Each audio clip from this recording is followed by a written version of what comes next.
네, 저는 항상 인사할 때 고구려의 기상, 태극기의 도시, 구리 월드 디자인시티를 추진하고 있는 구리 출신 도의원이라는 걸 강조하면서 이렇게 항상 시작을 하거든요. 근데 실제로 제가 도의원 8년 차인데 노란 셔츠를 항상 입고 다녀요. 노란 셔츠를 안 입을 때는 겉에 바람막이라든가 잠바도 항상 노란색을 입는데, 이제 그 이유가 보는 분들마다 해석이 다르지만 제가 설명할 때는 안전이 제일 중요하다라는 표현을 합니다. 제가 어릴 때 유치원을 부모님 잘 만나서 다녔는데 유치원 원화복이 노란색이었어요. 왜? 눈에 잘 띄는 색, 안전. 또 모범 운전사도 노란색 입고 이번에 영화에 나왔죠. 이 노란색이 많은 걸 상징합니다. 또 우리 세월호의 아픔도 우리가 계속 갖고 있고, 또 우리가 이 노란색뿐만 아니라 다양한 색을 다 이렇게 봐야 되는데, 제가 비록 노란색을 좋아해서 입고 다니지만 이 교육과 관련해서는 뭐 이념이랄까 뭐랄까 다 초월해서 정말 우리 아이들과 우리 아이들의 미래를 바라보면서 이 방향들을 잡아야 되는데, 제가 사실 오늘 이 발제문 준비하면서 고민이 많았습니다. 왜 그러냐면 이 급하게 하는 것 치고 잘 되는 게 없어요. 왜 긴급일까? 네. 왜 긴급일까? 이거 중요한 겁니다. 오늘 긴급하게 모여서 저희들이 무언가 지금 의논하고 있는데 이거 답 잘 안 나옵니다. 급하게 먹은 건 체하게 돼 있어요. 긴급은 한번 모여서 긴급이라는 의미로 모임을 갖고 난 다음에, 야, 이렇게 급하게 하는 건 잘 되질 않는구나. 그럼 어떡할래? 평소에 잘하자로 가야 돼요. 이 교육과 관련된 예산들이 하루아침에 세워집니까? 절대 아니거든요. 지금 저도 이제 교육위원을 1년 하고, 우리 당대표 말씀에 의하면 1년 동안 너무 많은 일을 하셔서 2년 동안 할 일을 다 하셨으니까 다른 상임위로 가세요 해서 갔는데, 1년 동안 제가 한 거 보니까 교육감님 정책에 많이 반대 입장을 내세웠어요. 그건 뭐냐? 야간자율학습 폐지해야 된다 그래가지고, 아니 그것도 교육적으로 맞다. 그러나 김상호 교육감 때 강제자율학습 없애고 스스로 공부하는 아이들이 공부하고 있는데 왜 이걸 막는다 그러냐? 그러면서 의원이 할 수 있는 게 뭐예요? 집행부인 수장인 교육감이 뭐를 할 때 이거를 갖다가 바꾸지 못하면 조례라도 만들어서 이걸 진행을 해야 되거든요. 그래서 스스로 공부하는 학생 지원 조례를 만들었더니 난리가 났어요. 자, 교육감이 예산을 짜서 예산 짤 때 혼자 안 짭니다. 각 부서들이 있잖아요. 예를 들어 각 부서가 우리 이번에 사업 뭐 특별한 거 없습니다. 그러면 그 부서에 근무하는 사람이 평점을 잘 받겠어요? 못 받겠어요? 당연히 못 받습니다. 예산 짜여주는 구조를 고민해 보셔야 돼요. 1년 아니라 2년이나 3년을, 아니 더 오랜 기간을 일하고 있는 교육 공무원들이 내가 내 부서에서 우리 교육감이 이거 채택해 가지고 이거를 반영시켜 줘야지 예산으로 채택되고 이 계획을 낸 사람이 돋보이는 거예요. 지금 우리 교육청에서 예산 짠 거 우리 지금 이사장님도 하나 조목조목 지적해 주셨는데, 이 지적이 있기 전에 교육 공무원들은 엄청나게 준비한 겁니다. 뿐만 아니라 요즘은 공무원들 혼자서 예산 안 짜요. 참여 예산제 이래가지고 시민사회가 단체가 됐든 학부모가 됐든 누가 됐든 여러 사람들과 함께 머리를 맞대고 이 사업을 어떻게 할까를 준비했습니다. 이거요, 어떤 건 2, 3년 만에 채택되는 것도 있고 어떤 건 1년 안에 채택되는 것도 있지만, 예산으로 확정돼서 의원들한테 날라오는 이 예산이 확정된 사업은 대단한 거예요. 물론 문제점 파이층 많이 나오죠. 그런데 제일 영향을 많이 주는 게 뭐냐? 교육감의 공약사항입니다. 대통령의 공약사항, 자치단체장의 공약사항. 자, 예산 편성권을 갖고 있는 사람이 예산을 짤 권한이 있는데요. 근데 그 권한을 누가 서포트해주냐? 공무원들이 서포트해주고 교육감을 당선시킨 주변의 많은 사람들이 아이디어를 주고, 이것이 정책이 진행되려면 예산이 필요하니까 예산서라는 걸로 이제 나타나는 겁니다. 이거 갑자기 된 거 아니라는 거죠. 그런데 문제는 많죠. 저도 의원이지만 평소에 업무 보고 받고 또 행정사무 감사하고 뭐 하면서 계속 예산에 대한 줄다리기를 해요. 그런데 어느 날 예산서가 딱 오면 황당합니다. 왜? 평소에 내가 얘기했던 건 반영이 안 되고 집행부 견에 장작 실려 있거든요. 근데 의회 권한은 뭐냐? 온리 삭감 권한밖에 없어요. 예산서에 있는 내용 보고 마음에 안 들면 다 삭감이에요. 의회의 권한은 뭐냐? 삭감은 할 수 있는데 새로운 항목을 만들든가 증액시키는 거 못해요. 그럼 어떡합니까? 삭감을 할 권한이 있는데 새로운 항목을 만들고 증액시키는 걸 못하게 돼 있어. 단 뭐라고 돼 있냐? 단 집행부가 동의하면 할 수 있다예요. 그러면 의회에서 의원들이 아니면 바로 여기 계신 분들께서 원하는 사업을 새로 만들고 증액을 하고 이런 걸 조정을 하려고 그러면 삭감 권한밖에 없는 의회가 뭘 할 수 있겠느냐? 삭감을 더 많이 해야 돼. 삭감을 더 많이 해서 정치적으로 예산을 세운 집행부하고 어떻게 해야 되죠? 영어로는 딜, 우리나라 말로 협상을 해야 돼요. 근데 우리 김상원 교육감이 있을 때는 예산의 증액과 새로운 항목 만드는 거 안 받아줬습니다. 왜 안 받아주는지 아세요? 집행부가 세운 예산을 증액하고 항목을 갖다 바꾸기 시작하면 한도 없이 협상해야 될 건이 생기는 거예요. 내가 안 하면 안 했지 못합니다. 왜? 우리가 만든 예산안이 준비 과정부터 이러이러한 과정을 거쳐서 철저히 했습니다라는 자신감 때문에 안 받는 경우도 있습니다. 이거 아주 무서운 거예요. 그런데 요즘 와서는 받는 경우도 많아요. 왜? 협상을 해야 되니까. 어떤 게 좋고 나쁜지는 결과가 얘기합니다. 그런데 이번에 우리들이 이런 좋은 정책을 예산에 반영해야 되는 부분에서 한 템포 늦췄기 때문에 지금 우리들이 긴급으로 모여서 의논을 하는데 이게 반영이 될지 안 될지는 의원인 저도 굉장히 힘들 거라고 봐요. 그런데 우리가 오늘은 긴급으로 모였으면 다음에 어떻게 만나야죠? 정례화시켜서 상시적으로 얘기를 해야 됩니다. 우리들이 정례화해서 상시적으로 만나면서 얘기됐던 내용들을 우리 도의회 의원님들과 교육위원들한테도 설득을 하고 집행부의 국장, 과장 뭐 등등 그쪽으로도 얘기를 하고 이게 토론 과정을 거치고 어떤 과정을 거쳐가지고 예산이 수립되는 과정에 시간이 좀 걸리더라도 꾸준히 진행해서 반영을 시켜야 돼요. 그리고 또 한 가지, 내년에 너무 좋은 기회죠. 뭐가 있어요? 선거가 있잖아요. 선거에 출마한 분이 자치단체장이든 교육감이든 공약사항으로 집어넣으면 예산 반영이 빨리 될 수 있습니다. 근데 어떤 정책과 내용을 갖고 있는 사람을 선택할지는 또 우리 경기도민들의 또 판단이겠죠. 그래서 저는 오늘 제 써있는 글은 읽으시면 되지만 지금 이런 얘기는 어디 가서 들을 수 없는 얘기 맞죠? 근데 제가 이왕 나온 김에 말씀 더 드릴게요. 우리 이사장님께서 좀 전에 학교 기본 운영비가 전년 대비 15% 이상 인상됐다고 했거든요. 이거 아주 중요합니다.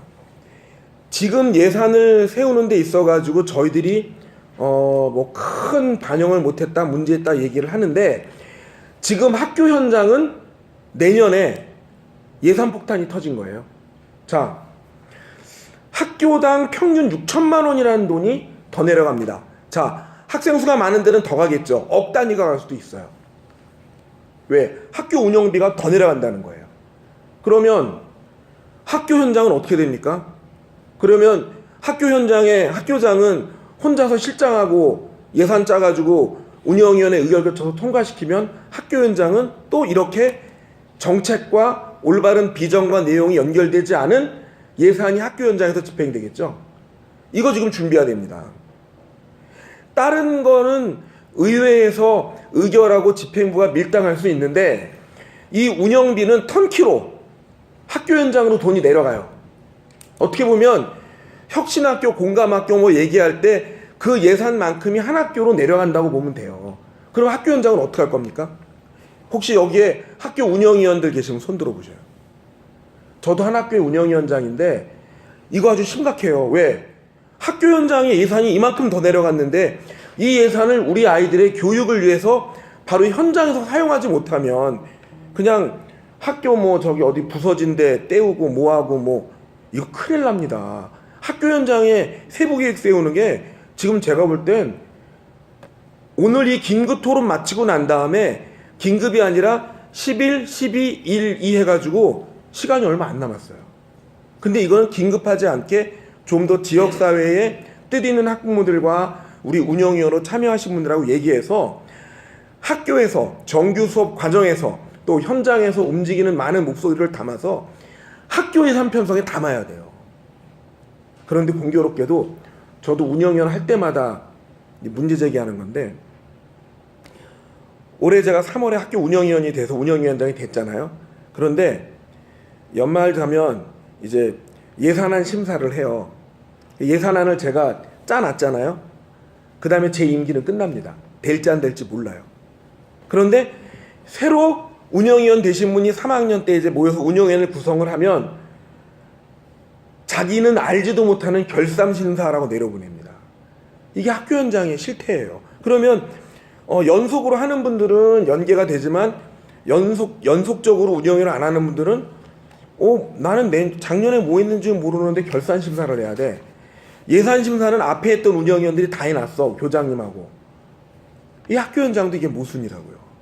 그럼에도 불구하고 오늘 지금 여기 참석하신 분들은 교육청과 관련된 예산은 우리 도의회에서 또 교육위원님들이 그 다음에 오늘 이 긴급 진단을 통해서 나온 문제 제기들을 충분히 전달해서 개선하려는 노력을 보일 겁니다. 그런데 아까 말씀드린 것처럼 삭감은 의원이 할 수 있지만 증액한다든가 항목을 갖다가 새로 만든다든가 이런 거는 집행부인 교육감이 동의를 해주지 않으면 그냥 삭감된 상태로 있어요.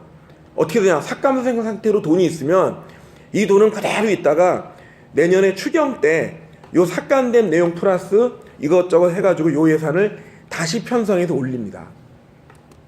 그래서 저는 오늘 이제 이런 말씀을 결론적으로 벌써 드립니다. 그 정책과 예산이 연결되기 위해서는 꾸준히 준비하는 사람한테 이길 수가 없어요. 출마해서 공약으로 내세워서 당선돼서 꾸준히 준비하는 교육감과 함께 봉급받으면서 꾸준히 일하는 공무원, 이분들의 좋은 생각이 잘 만들어져야 되는데 거기에 문제가 있다고 생각하면 이들보다 더 꾸준하게 뭔가 준비하지 않으면 바꾸질 못합니다. 자, 토론회도 해야죠. 정책에 대한 발표도 해야죠. 이거에 대한 예산도 세워야죠. 그런데 대한민국의 어느 시에서 이 인사권자이면서 이런 그 결정을 갖고 있는 지방자치단체장이 이제 공무원들 결제를 해줄 때 이런 시스템을 살짝 넣었대요. 예산안을 가져와서 뭐 집행안을 가져와서 결제해달라 그러면 이거 우리 지역사회 시민단체하고 이거에 관심 있는 NGO하고 이거를 문제 제기했던 이 단체들하고 모여서 한번 의논을 해봤냐. 의논 안 했다 그러면 결제를 안 하더래요. 그랬더니 공무원들이 결제 안 해주면 일을 못 하잖아요. 이 미치는 거예요. 근데 조금 앞선 공무원들이 그래? 그리고 이제 그런 단체들을 만나가지고 이거에 관심 가지셨죠? 회의를 하고 논의를 하다 보니까 너무너무 요구가 많은 거야. 감당 못할 정도로. 근데 그거를 정리해가지고 그분들이 그럼 할 수 있게끔 방향을 잡고 관은 서포트를 하겠다. 민이 앞장을 서라. 이래가지고 계획서를 세워가지고 다시 결제로 올라갔더니 결제가 금방 되더래요. 그리고 난 다음부터 그 공무원 조직은 어떻게 바뀌었냐. 이런 사업들을 할 때 공무원들끼리 모여서 의회하고만 얘기해서 가져가지 말고 지역 시민사회단체 관계자들하고 사전 논의하고 검토하고 방향을 충분히 정책에 대한 연계를 준비한 다음에 결제를 맡으면 쉽게 되는구나. 이래가지고 그 공무원 조직이 바뀌었다고 합니다. 거기가 어딘지 한번 찾아보세요. 이건 아주 좋은 사례입니다. 그래서 저희는 오늘 이런 자리를 통해서 준비하고 계획하고 관철시킬 때까지 저희들이 조직적으로 그 다음에 항상 지속적으로 움직여야 돼요. 그래서 저는 오늘 이 긴급이라는 단어를 1회라고 하고 싶고 다음엔 2회, 3회, 4회 계속 좀 바뀌었으면 하는데 그런 부분에 대해서 여기 계신 한 분 한 분이 지역사회에서 좀 밀착적으로 움직여 주시고요. 아까 우리 이사장님께서 촘촘하게 얘기해 주셨는데 누락되신 것만 제가 좀 짚어드릴게요. 뭐냐면요, 2018년도에 우리 교육청에서 신규 사업을 편성했습니다. 신규 사업이라는 건 뭐냐, 다 기존에 하던 거예요. 근데 이번 18년도에 신규 사업 편성한 게 있어요. 그게 뭐냐, 사업비 1억 이상의 신규 사업이 47개 사업이에요. 그래가지고 953억 원으로 전체 세출 예산 1조 한 4천억 대비 한 6.6% 해당되는데 신규 사업이 6.6%밖에 안 된다는 거는 이건 굉장히 시사할 부분이 많은 겁니다. 근데 이 중에서도 10억 원 이상 사업은 11개예요, 11개. 한 528호로 편성됐는데 그 10억 이상의 그 사업에 대해서만 사업명을 좀 말씀을 드릴게요. 이거는 좀 관심을 가지셔야 되고 신규 사업이 이런 게 있구나 하는 건 좀 알아주셔야 되거든요. 그게 뭐냐? 경기도 교육정보기록원에서 차세대 지방 교육 행재정 통합시스템 구축하는 게 그게 한 20억 넘는 게 있고, 그 다음에 그 특수교육과에서 복합특수학급 구축 운영 지원비가 84억. 아까 그게 201억이나 되네요. 차세대 지방 교육 행재정 통합 시스템 구축이 201억이고 복합특수학급 구축 운영 비원이 84억이고 시설과에서 교육환경 개선 사업인데 사업명이 재밌어요. 학교시설 쾌적성 청소비 이게 한 51억 정도 돼요. 그 다음에 그 문예교육과에서 경기예술공감학교 운영 지원비로 39억을 잡았고 그 다음에 시설과에서 원래 이거 책걸상 및 칠판 교체 잘 안 했던 건데 한 33억 잡아놨고 그 다음에 그 행정관리 담당관 쪽에서 차세대 교육 정보 통계 시스템 구축에서 27억 그 다음에 이제 총무과에서 지방공무원 실무 수습 인건비로 21억 잡은 게 있고 그 다음에 특성화 교육과에서 경기도형 산학 일체형 도제학교 이거 제가 저 해외 연수도 갔다 왔지만 이 도제학교 관련해 가지고 20억 잡아놨고요. 그 다음에 평생교육과에서 그 도서관 지원 업무로 해서 공동도서관 설비 시스템 RFID 구축하는 거 16억. 그 다음에 재난예방과에서 소규모 안전 그 체험관 건립해서 15억. 그 다음에 교육과정 정책과에서 고교 학점제 시범 학교 운영에서 한 14억 잡아놨는데 이 신규 사업들에 대한 건 사실 더 아주 정밀하게 검토를 해야 됩니다. 왜? 이 선거 앞두고 선심성이 돼서도 안 되고 정말 꼭 필요한 건지 아닌지 확인을 해야 되는데 이런 부분에 있어서 아마 저희 의원님들 여기 안 계시지만 그 역할을 해주실 거고 오늘 제 얘기를 듣고 난 다음에 야 이거 예산과 관련해서 정책과 관련해서 정책을 예산에 반영시키는 거는 절대 쉬운 일이 아니구나 지속적으로 챙겨야겠구나 하는 부분들을 좀 염두에 두시고 또 그런 쪽에서 우리 이사장님 부위원 이사장님께서 중심에 서셔서 우리 경기도의 그 교육의 변화와 발전을 혼자가 아니라 여러 사람들의 의견을 공감하고 잘 체화해서 지역 어디 한 군데도 차별받지 않게 또 골고루 잘 갈 수 있게끔 그리고 아까도 얘기하셨지만 이 고교 무상급식은 꼭 필요한 겁니다. 아니 고교가 기본 교육으로 다 들어가고 이 의무교육화 되고 그러면 초등학교 중학교처럼 같이 가는 게 맞는 거고요. 그 다음에 저도 항상 얘기하지만 우리 어떤 좀 진보 단체에서는 저에 대한 의견을 반대하시는 분도 있어요. 하지만 경기도에 50대 맞벌이 부부가 50%를 차지한대요. 이건 통계로 나왔습니다. 자, 50대 맞벌이 부부가 50%를 차지한다는 얘기는 이 맞벌이 부부 50% 해당되는 분들의 자녀들은 부모들이 일하다 보니까 이 밥 챙겨 먹고 하는 부분에 있어서 소홀해질 수가 있어요.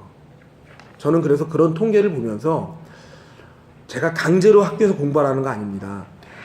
가장 신체가 발달하고 또 여러 가지 여건으로 공부도 해야 되고 뛰어놀기도 해야 되지만 여러 가지를 해야 되는 그 고등학교 아이들 같은 경우에 그 골고루 영양식을 먹어야 되는데 저녁급식이 상당히 많이 중단되면서 영양식인 저녁급식을 못함으로 인해서 우려되는 부분이 큽니다. 그래서 제가 스스로 공부한 학생 지원조례도 만들어 통과시켰지만 이 저녁급식과 관련돼 가지고 일정 정도의 지원이 필요하다라는 의미로 조례를 준비했는데 사실 같은 의원이지만 교육위원회에 상정돼 가지고 아직 그 통과가 안 되고 있고 보류가 돼 있는 상태예요. 뭐 다 이건 정치적이기 때문에 여러 가지 과정이 있겠지만 저는 아이들 강제로 공부하는 아닙니다.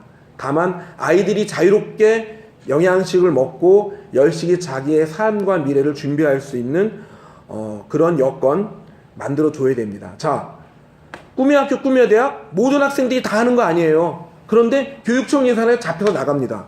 그러면 저녁급식이 필요하다거나 아이들한테 저녁급식 지원에 대한 예산을 편성하는 거 형평성에 어긋나지 않거든요. 왜 교육감이 얘기한 정책은 예산 편성이 되고 의원이 얘기한 거는 왜 특정 학생들만 밥을 먹이게 한다고 못 만들게 합니까? 이것도 전 문제라고 지적하고 싶어요. 하여튼 열심히 구석구석 잘 챙기겠습니다. 감사합니다.